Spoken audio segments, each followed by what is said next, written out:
My name is Simon Ellis. I have been around supply chains for about 36 years. So I'm a supply chain operations guy. I'm not an IT guy. I'm not a technology person. So for me, I think about this always through the lens of the operations, through the lens of the supply chain. So you'll see in my title, it says Manufacturing and Energy Insights and Worldwide Supply Chain Strategies. I look at supply chains across the full breadth of industries, right? So I know there's a lot of life sciences people here today. There's a lot of healthcare folks. Maybe there's even some retail folks as well. So I'll talk generally about supply chains for the next 30 minutes or so, but I will focus on specifically some sub-segments of industry because I know there's interest in some of those here in the audience here today. So I've been, it's interesting. So one of the things that Scott said pretty early on was data. I think I counted. I think you mentioned data like 22 times. And I always used to get asked. So I go to a lot of conferences. I didn't go to some conferences for 2-3 years. I can't remember why. And people always used to ask me, they said, Simon, what is it that you think will differentiate the best supply chains of the future from those that are just ordinary? And I worked in industry for a couple of decades before I joined IDC. I ran a factory. I spent time in procurement. I was a logistician. Spent a lot of time as a supply chain planner. And when I used to get asked that, my answer was, it's not going to be the supply chain planning tool you use. It's not going to be the transportation management tool you use. It's going to be how well you use data, right? And now this was, 7, 8, 9, 10 years ago. But it was pretty clear to me at that point that those companies, those operational organizations, those supply chains that used data better were going to outperform those that did not. And so when I joined IDC back in 2016, it was sort of serendipitous, I suppose, that the middle initial in the acronym stands for DATA, International Data Corporation. So I've spent a lot of time in the last 16 years thinking about the role for data, how important it is, how much it can drive better outcomes. And as I go through some of the slides here this morning, I will try to touch on that. Excuse me, I'm dealing with a bit of a cough. I'll try not to hack my way through the next 25 minutes. This idea of the importance of data, I think, informs so much of what we're thinking about these days in the supply chain. As I noted, I've been around supply chains for 3.5 decades, and I think it's really only been in the last 2 or 3 years that I think folks have fully realized the importance of the supply chain. It's become part of the every man, every person lexicon. I think folks now understand more about supply chains probably than they ever did before, maybe more than they want to know.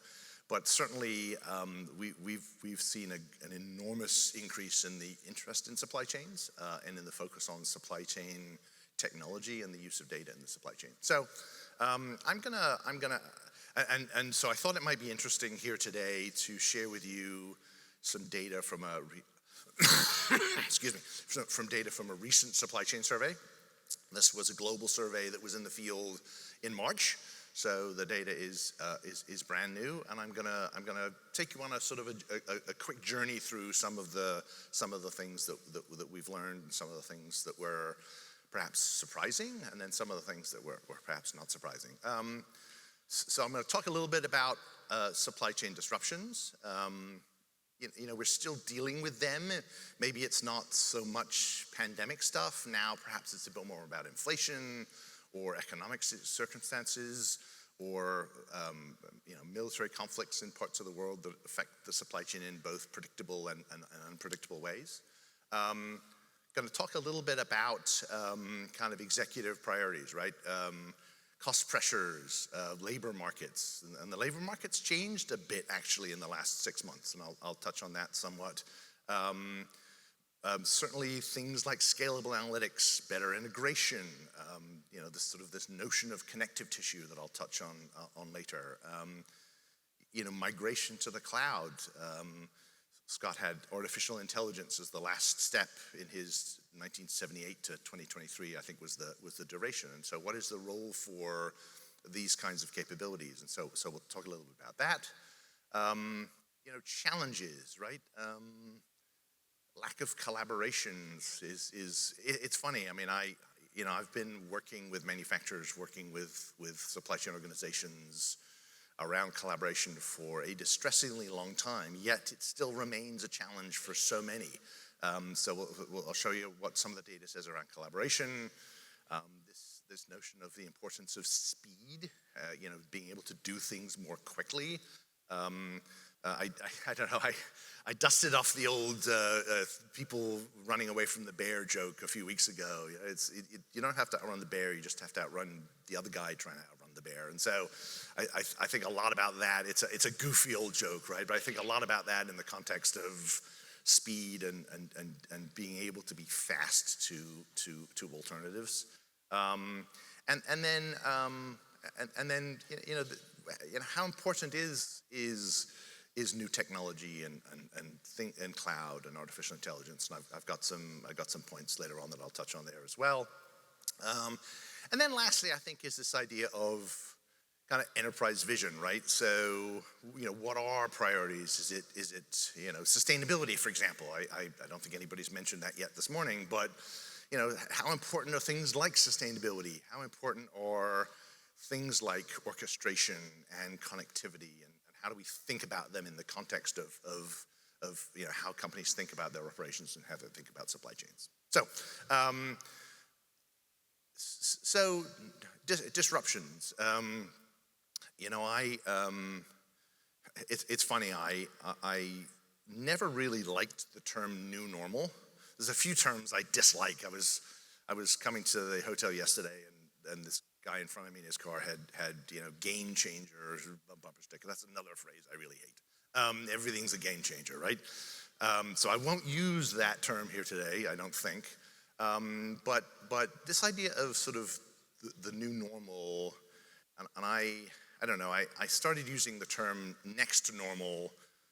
Maybe it's a difference without a distinction without a difference. But this idea that there is no normal anymore, it's just a bunch of different phases you go through that are different than the one before, and the one after will be different than this. And so I think a lot about this sort of notion of disruption. So we asked in the survey, and it was a survey of about 1,500 organizations across different industries, across different regions, and asked them, what are the things that are irritating your operations today? What are the things that are problematic for you today?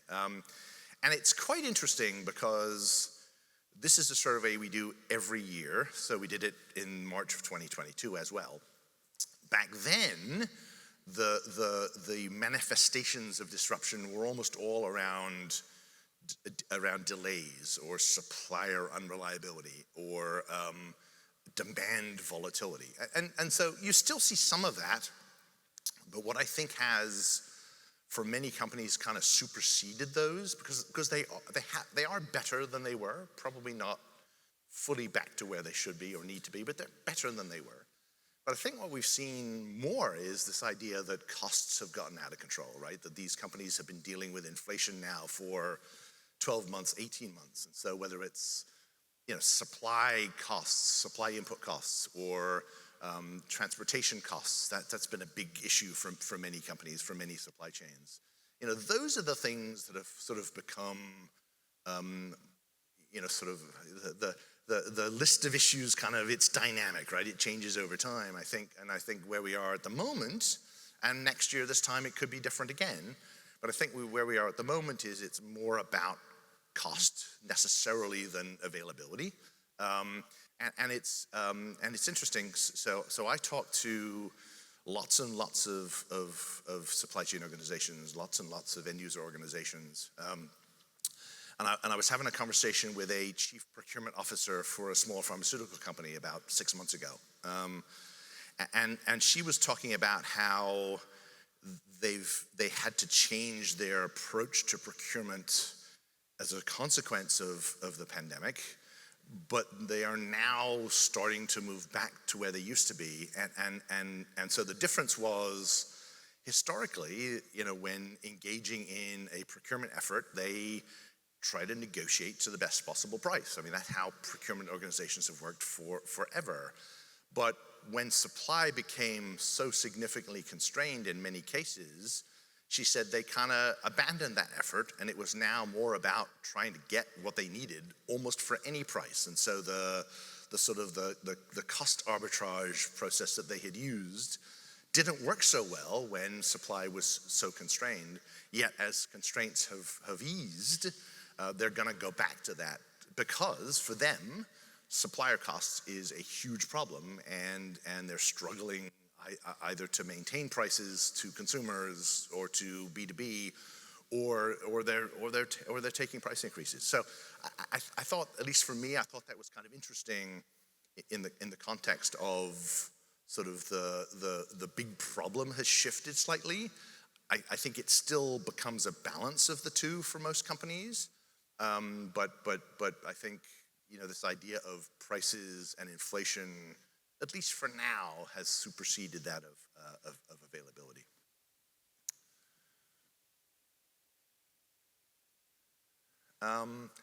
And you see that here, right? So this is the blue line is within the next year. The green line, I guess, is in 3 years. So what are the priorities, right? And it's sort of, at least from my perspective, it's sort of the yin and yang of, it's about how do I find ways to be more efficient, but also how do I make sure that I continue to be resilient. That same chief procurement officer that I was talking to, that I noted before, one of the things she said to me, which kind of stuck, was, she said, if we buy all of what we need of something from a single supplier in a single country, we will get a best price. But it's not going to be particularly resilient. If that supplier has a problem, we have a problem. She said, or we can buy 1/5. I've used 1/5 just as an example. Maybe it's a quarter or a sixth, but we can buy 1/5 of what we need from 5 suppliers in 5 countries. That will be more resilient. We will be more resilient to disruptions, but we're gonna net pay more. And so she said, we have to kind of make this, we have to reconcile the two, right? We have to understand that there is this, I tended to use the word tension. Maybe it's not tension, maybe it's more a tug between efficiency and resiliency, right? How do I make sure that my supply chain is resilient and that I can respond and my time to recovery is shorter, but at the same time, how do I make sure that I am reducing costs and eliminating waste and driving efficiency? And so it's a tension, I think, that we see in a number of companies across just about all industries. Thought it might be interesting, again, forgive me, I'm a supply chain geek, right? I mean, I live and love this stuff, and so when somebody talks about warehouse and inventory management and optimization, I'm like, oh, this is great stuff. And so, what do companies say? Again, 12 months and 3 years. We did a chief supply chain officer survey back in the fall of last year, so the data's a little bit older. But when we asked both chief supply chain officers and chief procurement officers what their top priorities were, it was better management in inventory. And that, by the way, was particularly true for chief supply chain officers of healthcare and life sciences companies, was how do we do a better job of managing inventory? How do we get better performance out of industry? How do we write less stuff off? That was, for most of them, their number one priority for 2023. Supply planning, again, I think back to that notion of how do I think about my supply network? How do I think about the degree to which I want to diversify? There's been a lot of discussion lately about nearshoring. I tend to be a nearshoring skeptic. I think it's a red herring. I think it's always a red herring, because when people talk about made in America, no. It's assembled in America, right? The stuff is still coming from all over the world. And so I think supply planning is certainly something that we're seeing as a higher priority for companies to make sure they have the right tools that they can better orchestrate their supply chain. And I'll touch on supply chain orchestration in a bit. So I started out by talking about disruptions. To me, disruptions and supply chain risk are kind of flip sides of the same coin. And so this is a question that we always ask, which is, what are you doing to better manage risk in your organization? It's almost always visibility, number one. There have been times where agility kind of leapfrog visibility, but it's always those two things, because the way, at least, that I think about supply chain resiliency is that I gotta see it, I've gotta have the tools necessary to, right? So see it means data. I've gotta have the tools necessary to analyze it, and I have to be able to do something about it. And one of the examples I have often used, as I was preparing my notes for the speech, I was like, well, it was last year, but it actually wasn't last year, it was the year before last, when the Ever Given got itself wedged across the Suez Canal. I don't know how many companies, how many folks here, whether their supply chains were affected by that. I certainly talked to dozens of companies in the days and weeks after that, just to kind of get a sense as to the impact. And I had two conversations that were sort of 180 degrees different, right? One was with a company who they knew within hours, maybe even within minutes, what stuff they had on that ship. They knew what stuff was on ships that were now going to be backed up. They knew what production they were anticipating from the parts of the world that would have to go through the Suez Canal. And so they were very quickly able to assess the potential impact and make alternative plans.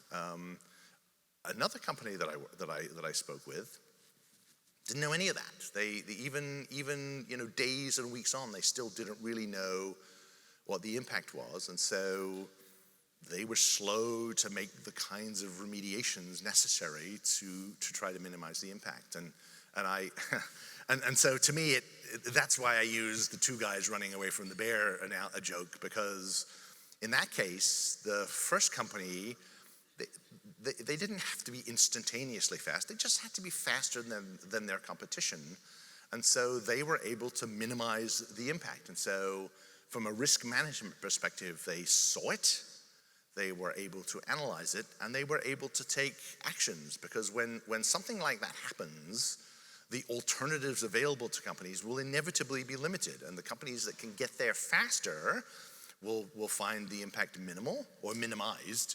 The companies that get there slower will find the impact much larger. So just at least from my perspective, sort of an interesting real world example where resilience, visibility, agility does make a difference.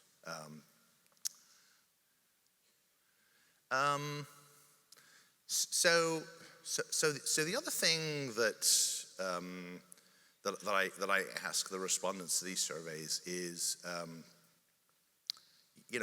what are the problems that you have today? What are the gaps that you have in your supply chain and your operations that, if you don't fix them, will be most problematic for you in the future? And again, blue line 12 months, green line 3 years. it's about that example from before, right? It's about, having the visibility, having the agility necessary so that I can respond quickly, so that I can react to things that happen effectively. And it doesn't have to be black swan events, right? It can be operational disruptions. It could be, a piece of machinery in a factory's failed and the line's down for 2 days, right? So it's about sort of having that visibility and that agility, and what is necessary for that, right? Is it about having the right data? Is it about having the right data in the right place? Is it about having the data in one system that can connect easily to another system? So there's all sorts of nuance, I think, to what a lack of visibility and lack of agility might mean. But I do think for so many companies, for so many supply chains, that's at the heart of where they struggle. They aren't able to easily or effectively move from I see it to I can act on it effectively. And that, I think, is ultimately the biggest thing that supply chains should work on and should be investing in over the next decade. Collaboration, certainly in this particular case, it's with external suppliers and or customers. We did a different survey the middle of last year where we asked companies about how they share documents with their suppliers, and 75% of them are still sending paper documents, or they may be digitizing documents, but then they're sending the digital analog. Or they're sending a digital version of the document, and so I still think of that as kind of paper-based thinking, but massive amount of paper or paper-based thinking still in terms of how companies are collaborating with external suppliers or with customers. And it's, on some level, it's sort of hard to believe that that's where we are still in 2023, when there are so many really good tools available. InterSystems has many of them to make this process more efficient, to make this process more effective, to make this process more kind of two-way collaborative. I think that was kind of interesting. I just wanted to make the point here. Purple is life sciences, green is retail, and blue is manufacturing. That these problems occur. They're almost regardless of industry. The prior speaker noted that many of these issues are not unique to one particular industry. They are common across many, and so we see that certainly in terms of the ability to be resilient, the lack of collaboration. We see again common across industries, similar kinds of challenges, similar kinds of problems, and so it's not unique to one particular subsegment of one industry or another. This is just for supply chain planning. So what I did was I went and looked at all of the vendors that offer solutions in various segments, right? Starting with supply chain orchestration, multi-enterprise supply chain networks, all the way through to connectivity and analytics and the SIs. It's a massive cauldron of companies, right? There's lots and lots of different vendors, and this is probably only scratching the surface. This is just the big ones. There are a whole long tail of small ones. So I own the supply chain IT forecasting process at IDC, where we go out and we talk to lots and lots of different vendors and lots and lots of different companies to try to get a feel for what supply chain IT spending is going to be, how much of it is cloud, and how much of it remains kind of legacy on-prem. And there is a distressingly large percentage of spending still in legacy on-prem. And so you have companies that are dealing with IT environments to support supply chain that are mixed in terms of cloud versus on-prem, certainly mixed in terms of different kinds of vendors. And it's the classic IT spaghetti chart from 10 years ago, right? And so how do we start to tie all this stuff together? Because from the prior slide where I talked about the sort of the number one gap being lack of visibility and agility to respond quickly to events. This is part of the problem, right? The fact that there are so many different vendors, that companies have so many different tools, and those tools don't always talk well together. I'm not a data fabric or a data lake. I don't know. I chuckled at the gentleman's comment from before because one of my colleagues at IDC refers to data lakes as data bogs. I guess that's a bit like a swamp, but I'm certainly not an expert there. But from an operational supply chain perspective, how do we start to make sense of all this? How do we start to tie these things together?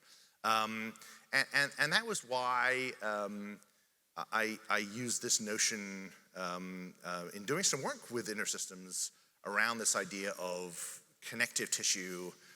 I didn't actually intend it to be the term that got used, but because I thought it was a bit sort of gristly. But it ended up being probably a not unreasonable way of thinking about this, right?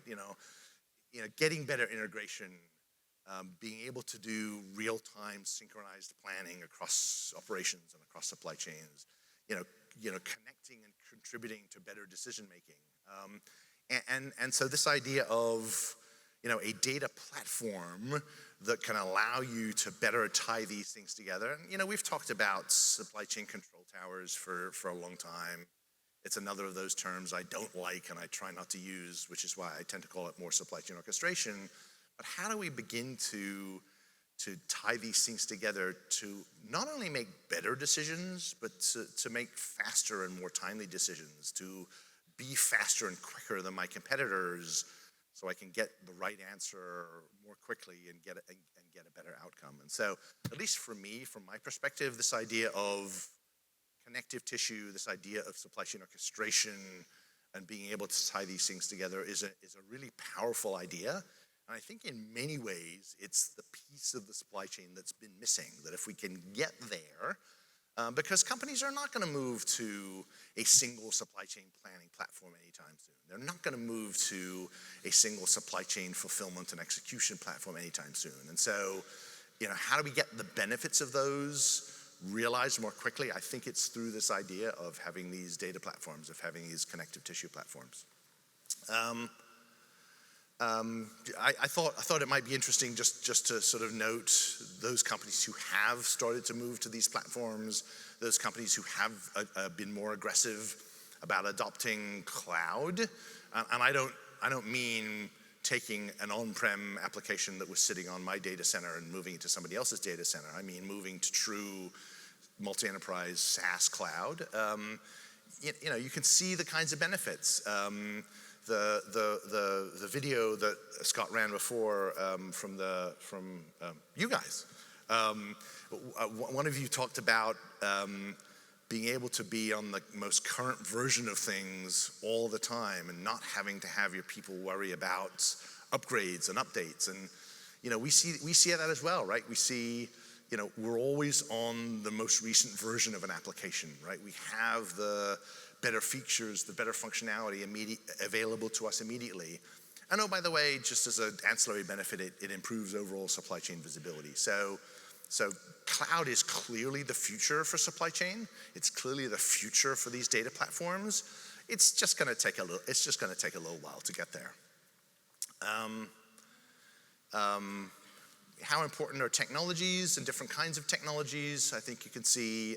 There's a bit of bright shiny object-ness about AI at the moment.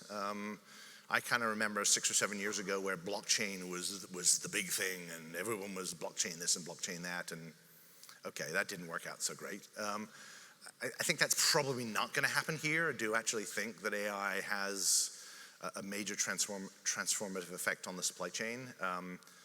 But we'll have to see, right? But certainly at the moment, we're seeing that as a top priority for companies.